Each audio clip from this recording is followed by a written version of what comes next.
Well, Shuck, the New Orleans Saints might have gotten themselves a whole new quarterback. We got all of that and a little bit of lagniappe for you on today's episode of Locked On Saints.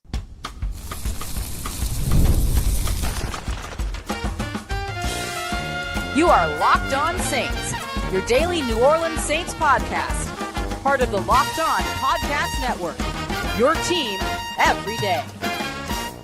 What is good, Who Dat Nation and Who Dat family? I am your host, your friend, Ross Jackson, New Orleans native, your New Orleans Saints expert and credentialed member of the media covering those New Orleans Saints as a Saints beat writer over at LouisianaSports.net and Saints analyst with WWL TV. And on today's episode of Locked On Saints, it's an emergency podcast because the New Orleans Saints have drafted a quarterback at number 40 overall in the second round. We'll dive into what this means for Derek Carr and the Saints, what this means for Spencer Rattler and the Saints, and we'll kick everything off with a look at Tyler Shuck himself and how things could move forward for him, what we expect to move forward. Did Kellen Moore get his guy? We'll dive into all of it on today's show. We appreciate you very much, whether it's your first time or your next time being here with us this time, making us your first listen and being an everydayer here on the show, which is a proud part of Locked On Podcast Network, your team every day. And here to help me break it all down is my good friend, host of the Saints Squad, as well as the lovely, lovely contributor to Saints Wire, my good friend, Dylan Sanders. Dylan,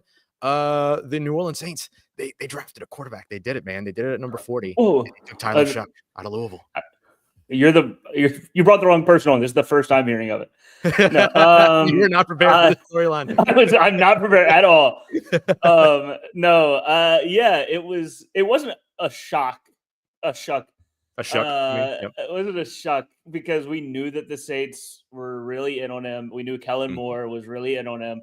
So shocking isn't the right word. There's another word that I don't think I want to use on your show to describe how I feel about it. But I think it's not the end of the world. This isn't the worst draft ever through 2 rounds, I don't think. A lot of people are going to jump to that. But, it is what it is. All shucks.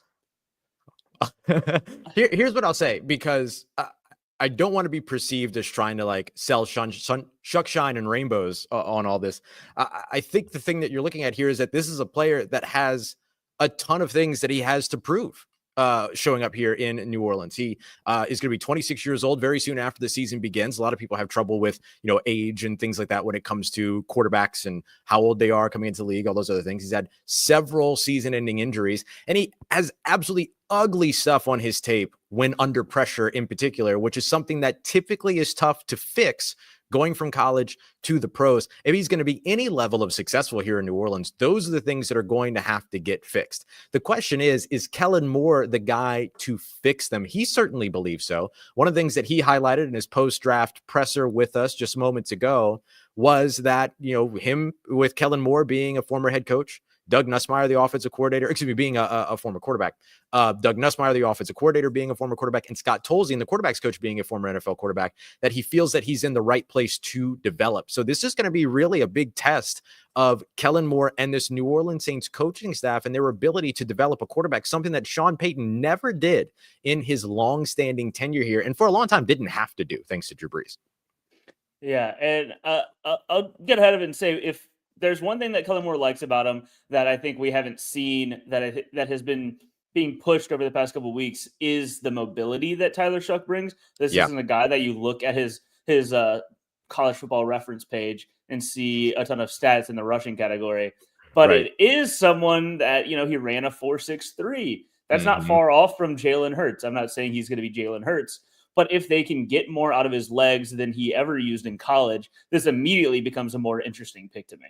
Yeah, it kind of puts him, I feel like, in the Justin Herbert, Dak Prescott. Dak Prescott was a 4.79, if I recall correctly, in terms of his 40-yard dash. Kind of puts him in that situation. But here's the things that I will say that are positive. I got the negative stuff out of the way, which are mostly concerns. We'll see how they end up moving forward. Here's what I like about this, Dylan. Kellen Moore went and got the quarterback that he wanted. This is not a Mickey Loomis pick. This is not a Jeff Ireland pick. This feels, as you alluded to earlier, more like a Kellen Moore pick. So it's going to put a lot on Kellen Moore's plate. It's going to put a lot in terms of expectations, what happens with him, what doesn't happen with him, because at 40, you could have gotten a starter at another position. Trey Amos, the cornerback out of Ole Miss, a guy that we've talked about a bunch on the Saints Squad show, was somebody that was on the board. Donovan Ezeraku, a few of these other edge rushers that could have contributed to this team. All those players are on the board at 40. You went for the quarterback, projecting that the quarterback was the best player available. So if that's the case, Kellen Moore has his guy, which I think is one of the positives that you can take away from this. Now, what he does with him is going to be the whole other story. Yeah, I mean, what you're going to hear a lot with people that are negative on this pick, and I think it is very valid and you can't ignore it. He did spend 6 years in college waiting for that breakout season in his 7th year, final year in college. He is, going to be 26 in September. He had 3 major injuries that kept him out of at least starting 5 games or more in the past couple of years. Yeah. But that one good year was good. But one good year was really good. One good year was really good. But is it too much, too little, too late to have, to be the guy in the NFL? I mean, if he comes in and starts day one with all of the, I guess experience he hasn't really played that many games for being so old. But if he can be that day one guy and he works out fine, wins them games, I mean, immediately I think we're forgetting about this pick. Yeah, that's the big thing, right? Like this pick is all about what happens next, not what just happened, right? Like we can be upset with the selection at 40. It's not the selection I would have made. I'm still higher on Sheduer Sanders than clearly the NFL is, and everything like that. I would have rolled the dice on Jalen Milroe and his athleticism. Kellen Moore always talks about superpowers. Who's got the superpower? Jalen Milroe. Jalen Milroe's got the superpower. So like I definitely would have gone that way in terms of like having a good, piece of competition to bring in, development, all this other stuff. But the thing that you point out that I think is a really good assessment is you have Tyler Shuck showing his best stuff in that 6th, 7th year. Are we seeing the beginning of his ability to develop, or have we seen the ceiling that he just reached? Right. That's going to be the big thing that I think you're also looking for. And Kellen Moore's got to be the one to maximize that and figure all that out. And I think of anyone in the NFL right now, I mean, someone that's worked with Dak Prescott and Jalen Hurts, 2 guys that I've seen Shuck compared to a lot. I mean, I guess Kellen Moore's the guy. He's worked with them both, and people seem to be really high on his brain. So this, I mean, I didn't expect it to be so early, but this is why the Saints drafted Kellen Moore. We're about to see if the Saints made the right head coaching choice because they drafted him, they hired him. Like that you said, drafted Kellen Moore. Yeah, they drafted Kellen Moore. They hired Kellen Moore. No one drafted Kellen Moore. They hired Kellen Moore. They hired Kellen Moore to do this exact job of being the quarterback guy. Yeah, 100%, 100%. The thing that I did like though is that they didn't trade any assets to go and get him. They waited at 40 and they took him where they felt like the value was there. I assume that's what they'll say, at least, is that they felt that the value was there with the player and everything. I think the value is beyond the field, Dylan. I think the value is beyond the field. Like the value is beyond the locker room. Listen to these puns that we now get to use. Ooh. Well, shuck, right? Shuck it. Or shuck it. Shaheed down there somewhere. That's a good one. Ooh, I like that. I really enjoy that one. That shucks. But when I say that, what I mean is like that guy / gal shucks. That's what I mean when I say that. That shucks. Yeah. Like I think we get the fun from this too. So at least we get that area of it. But the idea here, of course, is that he has a bigger impact on the field than he has on our pun vocabulary or on a pun dictionary. And that's all going to be about the coaching and the development, I think. Yeah. I mean, there's another pun that some people might have said after they saw the pick. They might feel like they might have had a nuck of this draft. You see what I did there? I like you that. gotta, you gotta use your spelling vocabulary. That was really good. That was excellent. Yeah. That was excellent. Really good. All right. I want to take a look at what this pick now means, not just for Tyler Shuck, Kellen Moore, and the New Orleans Saints, but going beyond that, what does this mean for Spencer Rattler in terms of a potential competition for QB1? And what this means for Derek Carr, which to me feels an awful lot like the end, Dylan. I think that's what we're seeing here. We got that coming up for you next as we continue on with today's episode of Locked On Saints, part of Locked On Podcast Network, your team every day.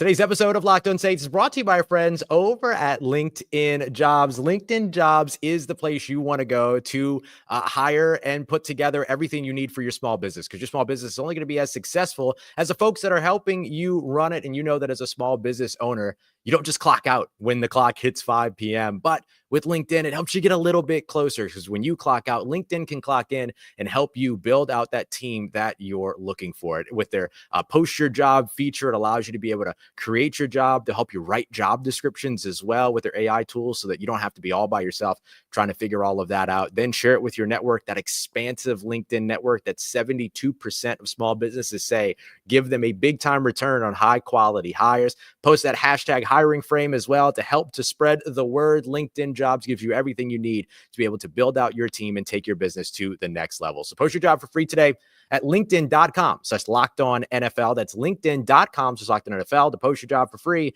Terms and conditions apply. Today's episode also brought to you by our friends over at FanDuel. If you had Tyler Shuck in the second round to the New Orleans Saints, congratulations. You won some big money over at FanDuel. And if you didn't take Sheduer Sanders, congratulations. You saved money over the course of this week. So good for you so far. And look, beyond that, the NBA playoffs are here, and FanDuel is giving new customers an opportunity to get in like never before. Right now, new customers that head over to FanDuel can place their first $5 bet and get $250 in bonus bets. If that first $5 bet wins, then you can use that on a bunch of other stuff, including betting on your favorite teams and player props, as well as same game parlays and live bets. So much more for you to get in on as well over there. So don't miss out. Head over to FanDuel.com so you can claim your $200 in bonus bets today. Let's get it, Who Dat Nation, to wrap it up this episode. Taking a look at what this selection of Tyler Shuck at pick number 40 overall in the second round means. And I want to start off with Derek Carr, Dylan, because to me, this really just kind of signed, sealed, delivered what we already expected. The letter was already written, but now it's signed, sealed, delivered, and it's on its way. This feels like the end of the New Orleans Saints in Derek Carr era. Yeah, it was already beginning to get harder and harder to imagine Derek Carr ever taking another step for the New Orleans Saints. But I really think that this does it. It's over. I think I think we could say it. I don't think that I officially think Derek Carr is done. That's pretty much it. Yeah, I think this is about it, right? Like when you get to a point here to where you are in a situation to where you have a quarterback that you don't know is going to be able to play in 2025. You don't know wants to play for your team in 2025. You already have a young quarterback that could have replaced him in Spencer Rattler, that the organization's high on, that Kellen Moore seems to be high on, all that. Then you go and add another quarterback, drafting for the first time in this franchise's history, a quarterback in the second round, and the highest drafted quarterback since Archie Manning back in 1971 when he was taken in the first round. That pretty much kind of tells everybody the way that you feel about your quarterback position, which is, okay, ready to move on to the next era. New head coach, he goes and he handpicks his own guy, and now they're leaning on the young options instead of that veteran quarterback that may or may not be able to play in 2025. It feels like the Saints are not waiting for clarity any longer, and instead have already sent their message. I mean, I think at the worst case, this seems like a guy that they all like. And I think it's good to have some synergy in the building without having to hire John Gruden as like an analyst. That's a really great point. It is synergistic, isn't it? Like you look at the Kelvin Banks selection in round one. That feels like a Kellen Moore selection more than it feels like. Kellen Moore was the lowest RAS score in something like 10 or 12, like 10 or 15 years or something like that. For a first round pick for the New Orleans Saints. He was somebody that has proven durability, 42 starts, a ton of starts and experience throughout his time, and somebody that wasn't a project. All of those things scream not New Orleans Saints in a way. Those things scream Kellen Moore. Now you get to this quarterback for the first time in the franchise's history, drafting a quarterback in the first two rounds. First time since 1971 drafting a quarterback in the first two rounds, first time in its franchise history drafting one in the second round. That feels like a Kellen Moore selection, not a New Orleans Saints selection. So I think you're right. There is a synergistic nature to what it is that Kellen Moore wants to do and the New Orleans Saints are currently willing to do. Yeah, it's a move into the future of the New Orleans Saints that I think that maybe some people weren't expecting with how they've done the contracts this offseason. This is still going to be a completely new era now. this is Kellen Moore's team already in year one through 2 picks Bingo. in the draft. Yeah, this is Kellen Moore's team. And I think that is the best way to look at it.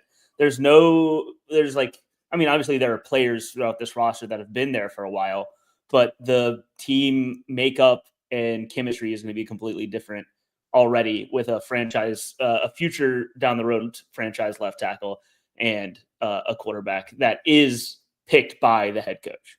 Yeah, 100%. I think the next step with Derek Carr comes down to probably a post June 1 release. There are some other things that this team could do in terms of like if he's actually healthy and can play.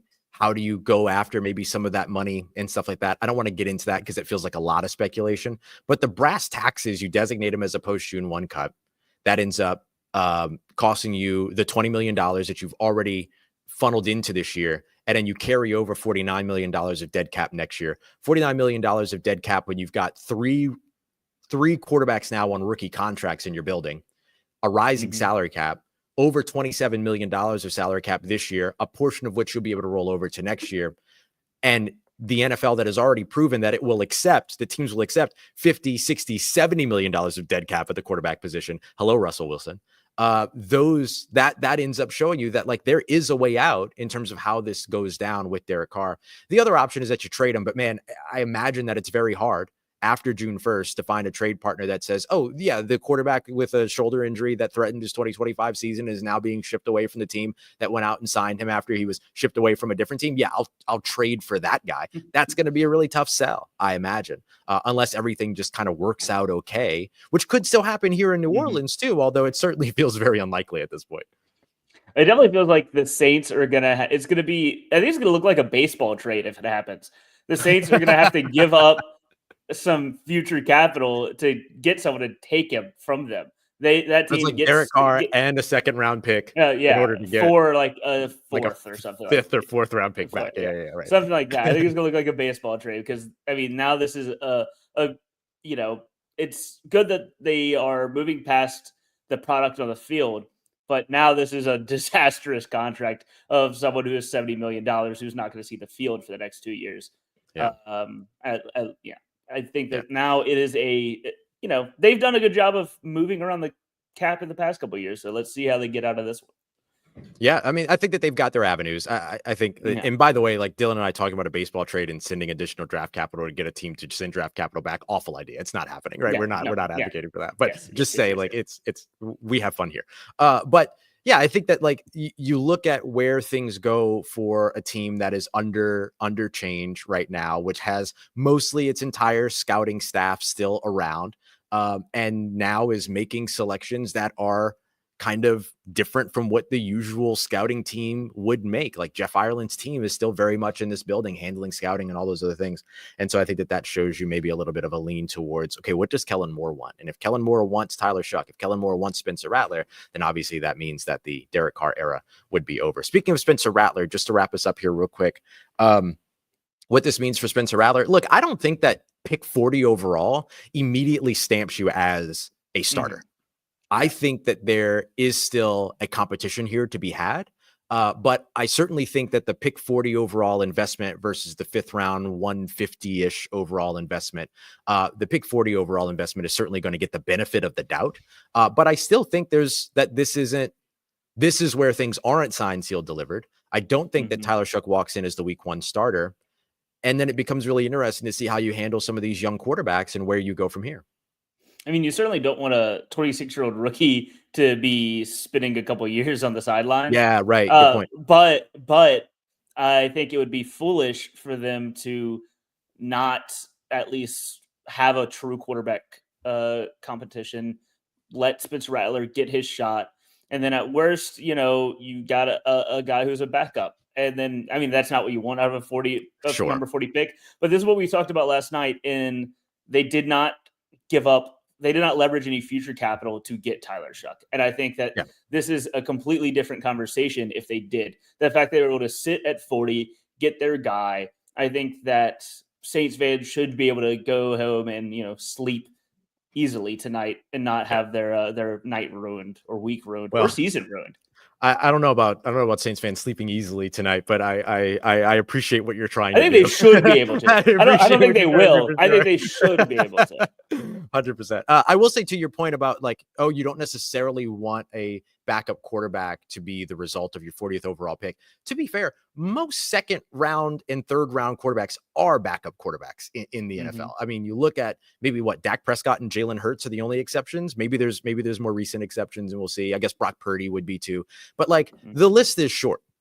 Typically you invest in the first round for a starter. So getting a backup quarterback in the second round is going to feel like a gut punch, but it's also kind of par for the course of what the NFL does. I think you have to overperform, though, the NFL standard. If you're Tyler Shuck, you have to overperform the NFL standard if you are Kellen Moore in order for this to make sense in the long run. And so we'll see if they're able to do that. Yeah. I mean, if they are able to put together a winning team in year one, with the way the draft is going right now, I'm just saying, if they are, that'd be crazy. Right. That'd be crazy. But maybe, this is at least a good kickstart. Take the names off of the players because we don't really know. No one knows how they're going to turn out. Right. Take the names off the players. You hire a head coach, and then you get a franchise left tackle and maybe a quarterback for the next couple of years. You get his pick at quarterback. You get his pick at quarterback for the next couple of years. I think that's a win. I think that's absolutely a win. All right, we'll see how everything pans out, and certainly we'll be here breaking it down every step of the way over on Locked On Saints and on the Saints Squad Show, Monday, 8 a.m. Central Time, Tuesday, 9 a.m. Central Time, live there, along with our daily episodes here at Locked On Saints. Dylan and I will probably be back later on tonight after both of the third round selections. So make sure you come through for that. We'll be breaking it all down. For Dylan Sanders, I'm Ross Jackson. We appreciate you very much, as always, making us a part of your day, part of your routine, for saying yes to us and the show. And as always, if you see us, please say hi. If you need anything else around your New Orleans Saints in between these episodes, make sure you follow us on your favorite social media. Let us know how you doing, how you living, how you momming them. And trust Who Dat Nation, we'll holla at you.